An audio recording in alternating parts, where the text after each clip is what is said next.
dishwasher ako dito. Pero balang araw, hindi na ako magiging dishwasher dito. Gusto ko magkaroon ako ng sarili kong bar. Karyoka! Hoy, Leo! Ano ka ba? Anong ginagawa mo? Eh, siyempre nagbabenta ako. Eh, sabi naman pwede, di ba? Dito, Otto! Dito tayo, dito! Okay na to, okay na to. Okay na, Michelle. Tawag mo nga ako! Ano ba ginagawa mo, ha? Miss? Chincha! Wala! Tulong! Miss, wag! Michelle, Oh, tuloy na natin yung business natin. ayoko na. Wala na akong gana. Kung gusto mo magpatulong, kay Tonet na lang. Ba't naman napasok si Tonet dito? Teka, nagsaselos ka ba?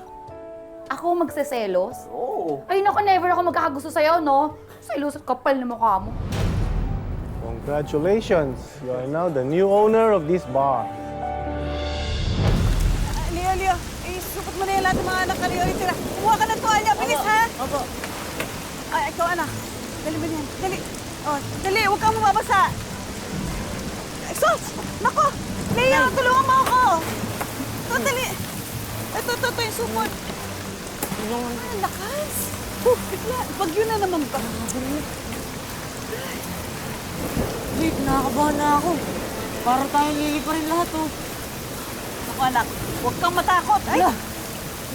Alam mo, isipin mo na lang na mas malakas tayo dun sa bagyong yan, ha? Alam mo, ang bagyo, takot sa masayang tao. Naalala niyo yun nung nahulog si tatay dun sa palayan? Ha? Naalala niyo? Ha? Tapos yung nailasi po yan ng kalabaw. Eh, ikaw nga, naiisa si Kulit. Pero nga, oo nga, no? Takot yung bagyo sa masayang tao.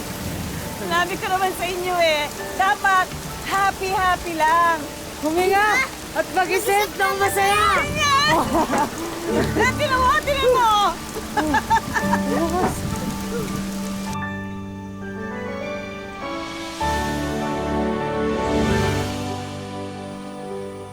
Andoy, hindi na ba maisasalbang palay? Lahat nabasa. Mababa na nga ang binta ng palay natin. Ganito pang nangyayari. Luging-lugi na tayo nito. Tay, huwag na po kayong malungkot. Gaya nga ng sabi ni nanay, dapat happy lang. Huminga at mag-isip ng masaya. Tignan mo po, kuya. May swimming pool na po tayo. Ano ba kayo? Ikaw talaga, swimming pool, hindi swimming pool. Ngayon bulol ka pa rin. Alam mo, hintayin mo na lang may ipapagawa akong bahay para sa inyo nila nanay at tatay. May swimming pool yun. Kasing laki na ito, kuya. Sus, siyempre naman, siyempre mas malaki pa dito. Bata pa lang, katuwang na si Leo ng kanyang ina sa pagtitinda ng karyoka at tinapa.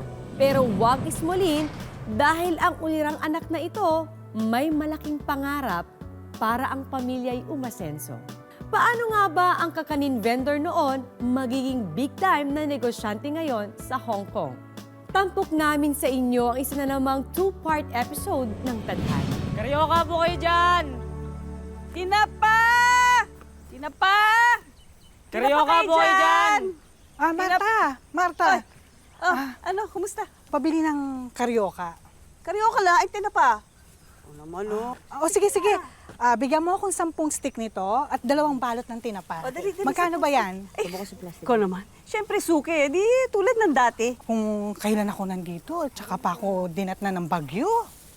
Naku, pasalamat ka nga nandito ka.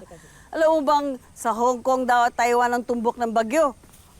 Oh, hindi naman ako apektado dyan. Alam mo ba, yung tinitirhan namin ng amo ko, building.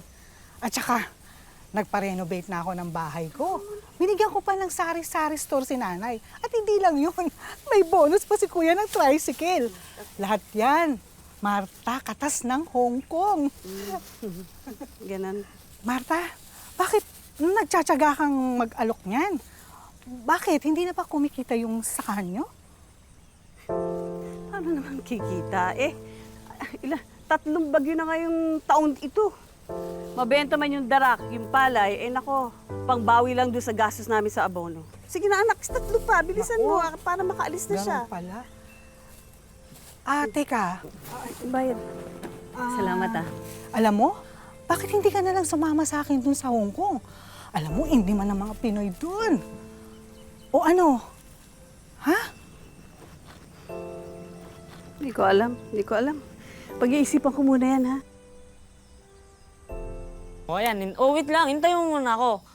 Pag umano ako, salagin mo ha. O, ayan, dali. Yan, kailangan mabilis kamay mo. Tapos pag ilalim, yan. Alam mo na dapat gagawin mo ha. Isa pa. O, di. O, ay, hala, patay na, hala. Patatalo na si Kuya. Hala. Ang daya, wala akong kampi. Hala. Ay, wala na. Andoy, Bakit mahal? ayan o. 500 piso. Kukulangin tayo sa gastos. Yung binhi na itatanim, yung abono, magpapakasukan, mga gamit ng mga bata. Kapos na kapos tayo.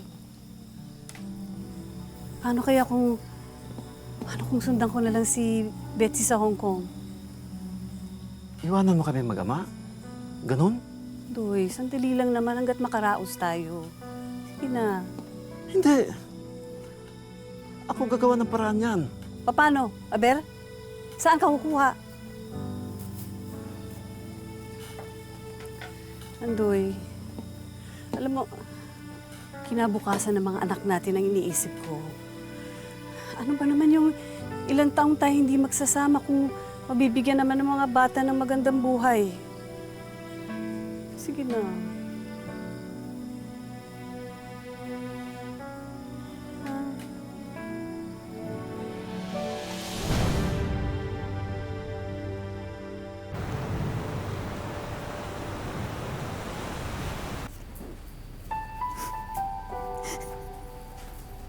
Are you alright? Your family? And you left them to work here?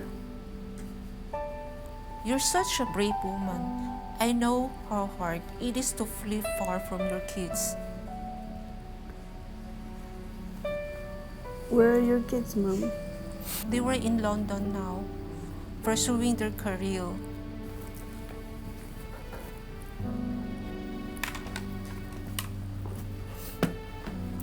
Your voice will lessen the distance between you and your family. I record my voice, Mom.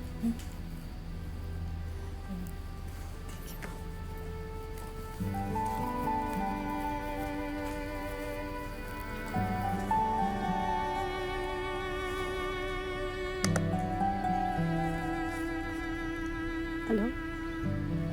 Anak?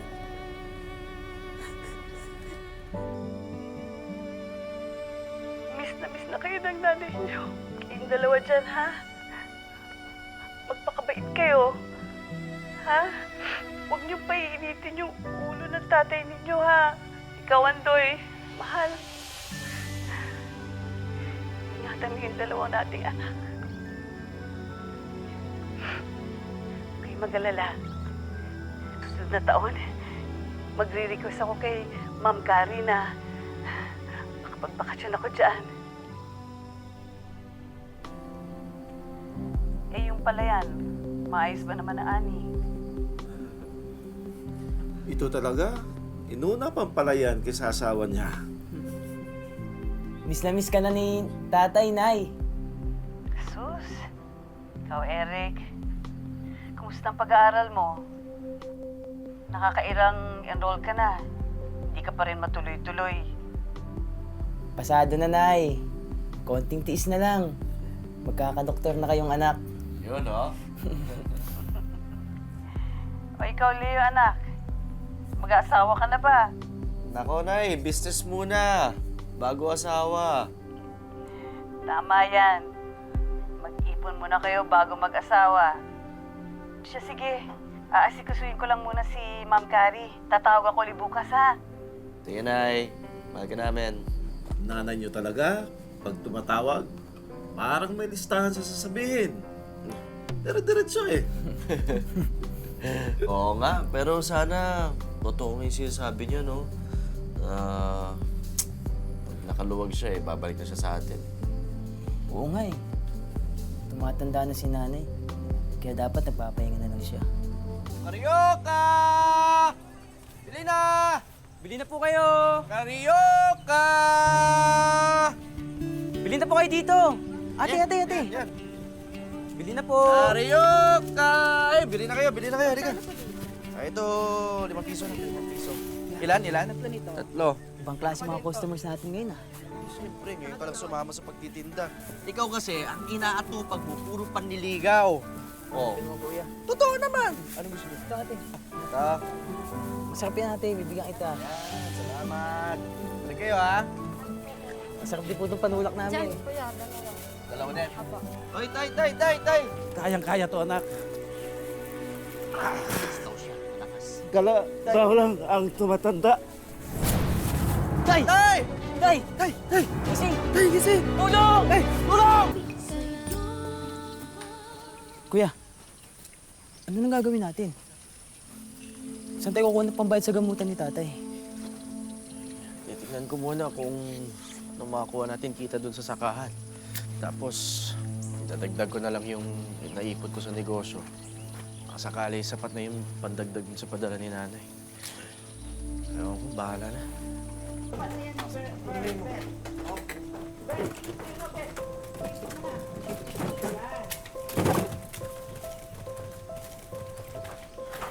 Leo, ito na yung 50,000 pesos. Dinagdagan ko na yan ng 10,000. Tulong ko na kay Andrew. Salamat, tita. Ano nga palang plano niyo ng magkapatid? Yun. Tututukan muna namin yung pagpapagaling ni tatay. Si Eric, hindi mo na magkukuleyo. Ano? Hindi ka na nga makakapagtapos. Pati yung kapatid mo, hindi pa. Ako, hindi pwede yan. Wala na ako kami magagawa eh. Kung sumunod ka na lang kaya sa nanay mo dun sa Hong Kong, nang mas makaluwag-luwag kayo, hindi yung pinapabayaan yung mag-isa dun si Marta. Hindi ba maganda yun? Mas makakaluwag-luwag kayo?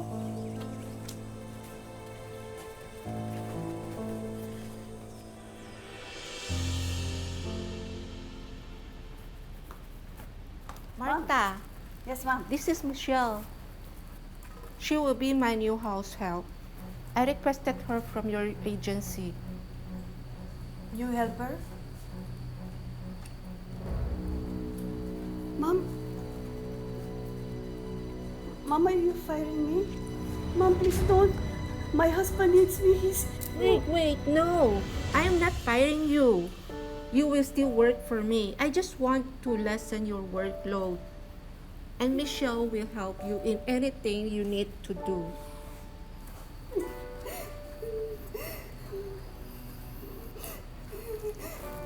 Mom, because I thought you were going to fire me. I was going to lose my job. Mom, my family needs me because my husband was rushed in the hospital and because he has a stroke. So I was just waiting for my son's call for an update. Sorry, Oh no, I pray for him. But for now, take a rest. Oo nga po, Nay Marta. Magpahinga na muna kayo. But Michelle. Excuse me. Mom, excuse me. Sige po. Hello, Nak. Ano, kumusta na tatay mo? Ha? Natanggap mo ba yung perang pinadala ko? Okay na si tatay na eh.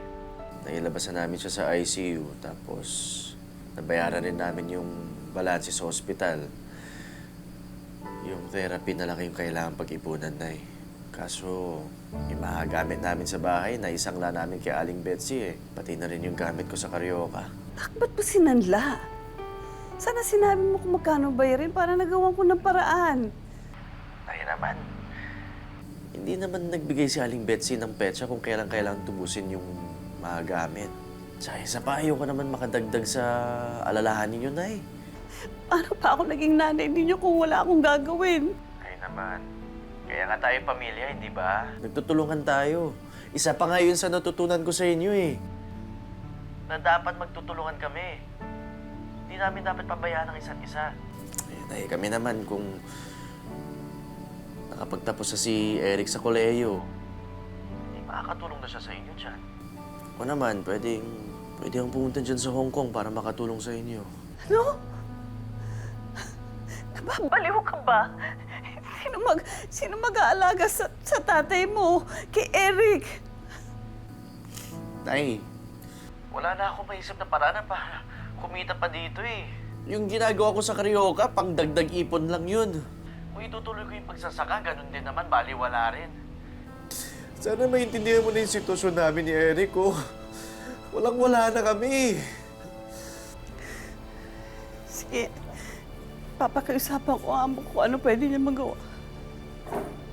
Pero nak, pag-isipan mo mabuti ang papusukan mo, ha?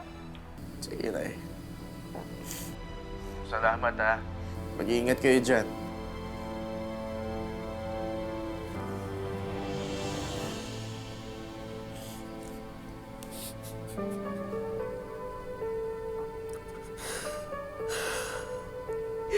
Mom, I don't know now what to do. Now my son wants to come here to work. Your son will come here in Hong Kong to work? Is he working for an agency?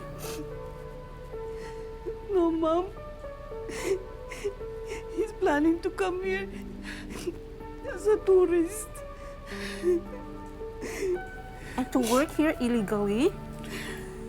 Tell him, have some dignity. I will sponsor his stay here in Hong Kong so that he can find a legitimate job here. Really, Mom?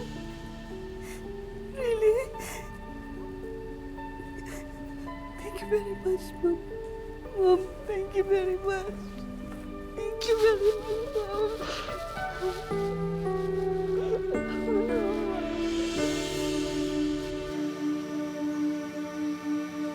Tay, yan.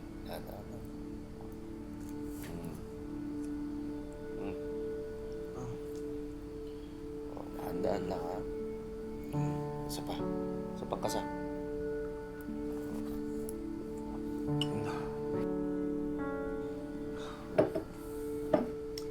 Si Eric? Pumasok, Tay. Nagawan ko ng paraan na makapag-enroll ho itong SEM, eh. Saan ka naman kumuha ng partikular ng kapatid mo?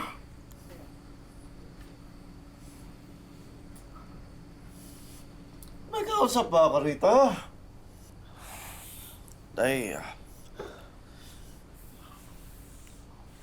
kasi nakapag-usap na kami ni nanay, eh. Sabi ko, susunod daw sa kanya sa Hong Kong. Tay, alam ko magagalit kayo, pero sagad na tayo. Hindi ko naman kaya na nandito lang ako habang palubog na yung pamilya natin.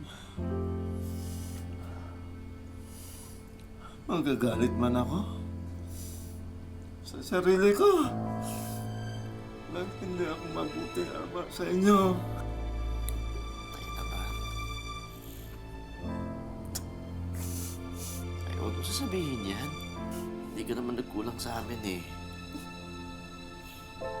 Gagawin ko ito kasi kayong pamilya ko pinakamahalaga sa akin.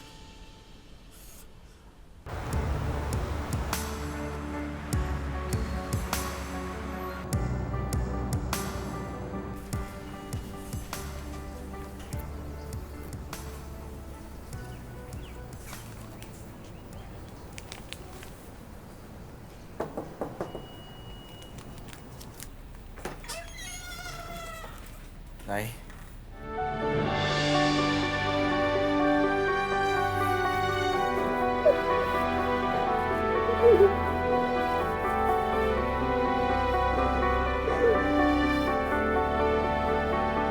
Still at home, Leo, Martha. Let Michelle serve the food. Bond with him. Bond with your son. It's okay, Mom. This is like old times. I cook and I serve the food for my son. For you. Oh, Leo, I have asked my son's friend if he can hire you in his bar. And he told me he needed a dishwasher.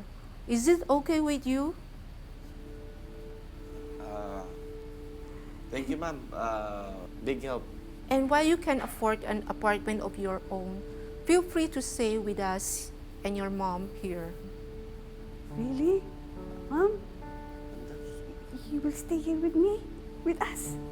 You are all my family now. Ito. Ma'am?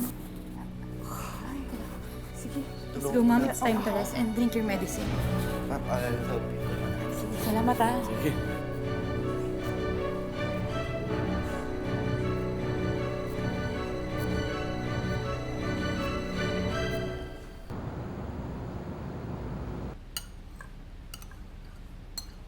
Tay, ako na dyan. Ay, hindi. Sige Alam na. mo, minsan lang kita mapagsilbihan. Sige na. Pumasok ka na sa kwarta, magpahinga Ako ka na na. po dyan. Magpahinga na kayong dalawa. Oh. Ay, nak, si ano nga pala, si Michelle, bagong kasambahay dito, kinuha siya ni Ma'am Carrie kasi ano, parang hindi daw ako mahirapan dito sa gawaing bahay. Alam mo, napakaswerte namin sa amo namin yan. Siya lang yung among ayaw mapagod yung kasambahay niya. Kaya sana, naku, swerte ka rin sa magiging amo mo sa bar. Sana nga. Sana. Barok pa naman yung English ko. Naku, okay lang yun. Eh, kasi ganoon din naman sila mag-English eh. Ang importante, di ba nagkakaintindihan kayo, Nay? Ay, talaga. Yun ang importante. Ay, oo nga pala, off namin ni Nanay Marta bukas. Gusto mo ba pa-share ka namin sa Hong Kong? Oo ba? Para bago ako magsimula sa trabaho dito, maayos na lahat, no? Oo. Hindi ka mawala. Ganda yun. Oo. Maligaw ako dito. Ito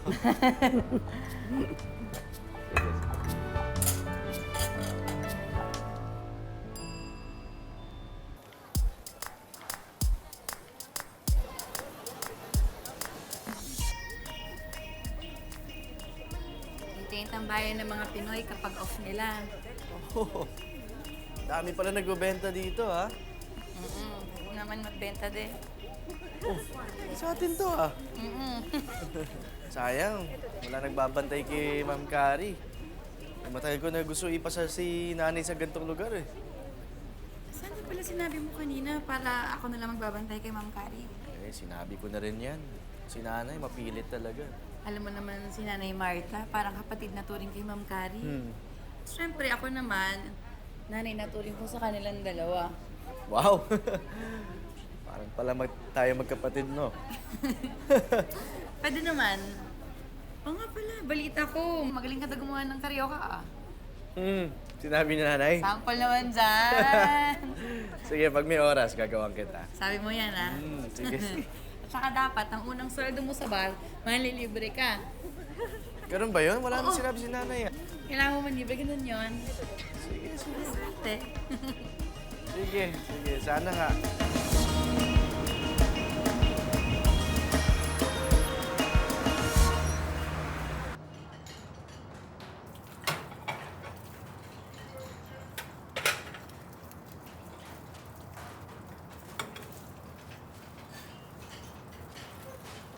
Are you Leo?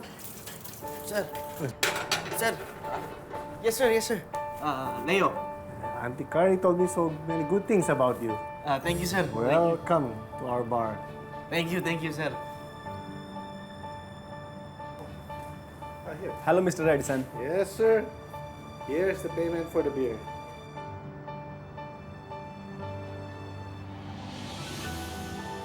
Thank you. Thank you, sir.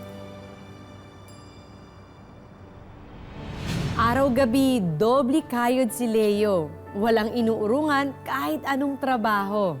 Nagpursige at nagsipag para dumating ang hinihintay niyang pag-asenso. Ang hindi niya akalain, sa kanyang paghihintay ay iba naman pala ang darating.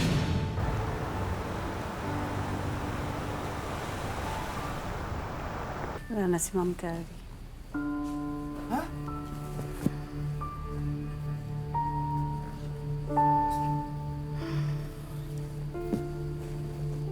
Darating yung anak niya mamaya para asikasuhin yung cremation niya.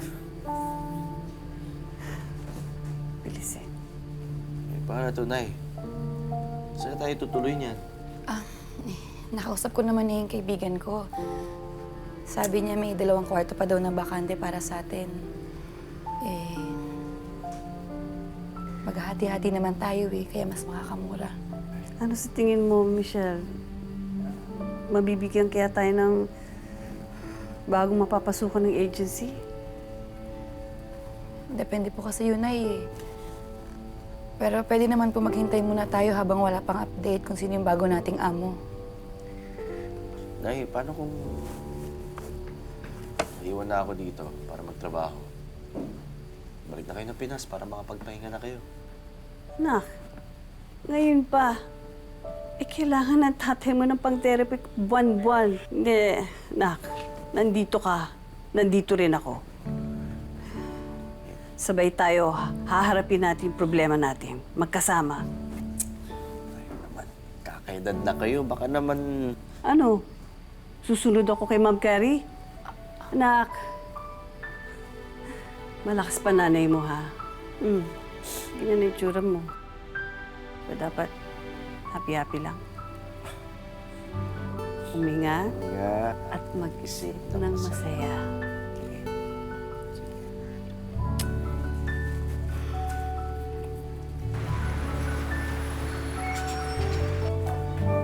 Paano ngayon to? Tipid-tipid muna tayo habang wala tayong trabaho at wala pang balita sa agency. Ano pa nga po ba? Buti nga ako tong si Leo, mukhang maayos yung trabaho sa bar Hindi rin. Hindi nga ganun kalaki yung kita ko. Ay anak, natawagan mo na ba yung tatay at kapatid mo? Ikaw na lang magbalita na wala pa akong trabaho, ha?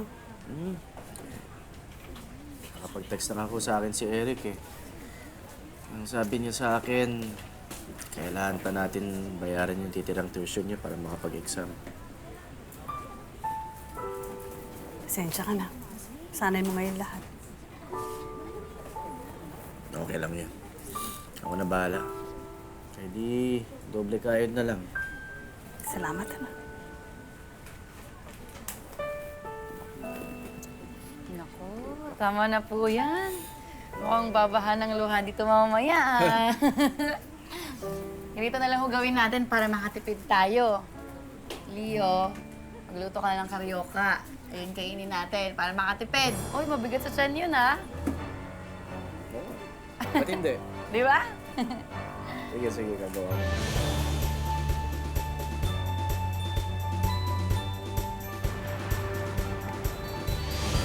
Karyoka! Bili na po! Kabena ka na? Hoy, Leo! Hoy, ano ba ginagawa? Lisa! Anak ko ba? Anong ginagawa mo? Natutulog lang. Ano natutulog? Siyempre nagbabenta ako. Sabi naman pwede, di ba? Oo nga, pero sa piling lugar lang, hindi dito. Karyoka! Sige, huwag kang maingay. Paano naging bawal to? Kanina nga may nagbabenta ng dried mango doon, oh. Ano ba, mas marunong ka pa sa akin? Ilipit mo na nga yan. Kailangan ko nga kumita Alam mo naman sitwasyon namin ngayon. Tumulong ka na lang. Ayoko nga. Bahala ka dyan. Baka mamaya madamay pa ako. Madamay ka. Kasi Karyoka! maglipit ka na mamaya, mahuli ka dito Hindi ako mahuhuli. Sige. May bibili din. Karyoka! Bili na po! Kabayan! Ingay-ingay mo pa. Naku, lalo kang... Ikaw ka na lang. Kuya! Sir, sarap to, bagong gawa. Kuya! Karyoka. Magkano yan? Karyoka. $3 lang. 3. Tingnan mo. Gusto mo din? Sabi ko sa'yo Siguro, sakto, bagong gawa lang. Sakto dating nyo. Ay, sarap. Bilang na nga lang. Sige. Ay, sobra. Ay, salamat. Salamat. Ay, magugustuhan nyo yan. Bagong gawa. Ate. Pa. Sabi sa'yo Karyoka, bili na ho! Dito na lang! Mauli tayo! Sige na! Dito! Bitawan mo ako sa akin! Safe tayo dito! Safe! Dito tayo! Okay na to! Bitawan mo ako! Ano ba ginagawa mo, ha? Miss! Chincha! Police! Miss! Help! Police! Help! Tulong! Miss, wag! Mahal. Naibilang mo ba yung mga stars na yan? Paano ko naman bibilangin? Ikaw kayo magbilang. Ang dami-dami kaya. Hindi mo mabilang, di ba? Ganun kasi kita kamahal. Sus, ewan ko sa'yo. Dito ka pala nagtatrabaho. Dishwasher ako dito. Pero balang araw, hindi na ako magiging dishwasher dito. Gusto ko magkaroon ako ng sariling kong club. 1, 3 bars, 5 bars na.